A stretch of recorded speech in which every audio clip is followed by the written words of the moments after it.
Кудайдын чакырыгы 18 май.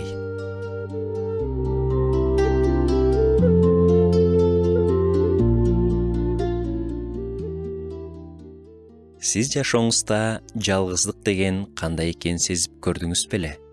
2 жума же 1 ай жалгыз калуу эмес, жашоодо жалгыз калуу, узак мөөнөткө жалгыз калууну, кээде адам толтур адамдар арасында да жалгыздыкты сезет.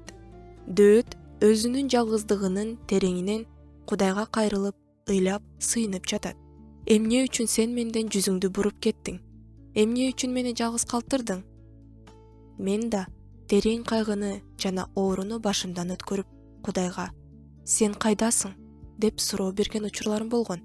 Бирок мага сезилбесе да, Кудай дайыма жанымда. Анын жүзү мага бурулган жана ал бул жерде азыр да мени менен. Өзүм аракет кылуум менен мен жүгүмдү жеңилдетип ийбейм же кырдаалды өзгөртүп жибербейм.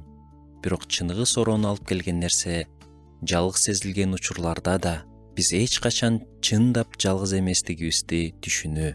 Кудай өз руху менен бизди курчап, периштелери менен дайыма биздин жаныбызда. Жалгыздыкты терең сезип, кыйналган учурлар болот. Ошол кезде биз сүйүүчү атабыздын күчтүү колун бекем кармап тура алабыз. Ал бизге жүзүн буруп, ырайымын көрсөтөт.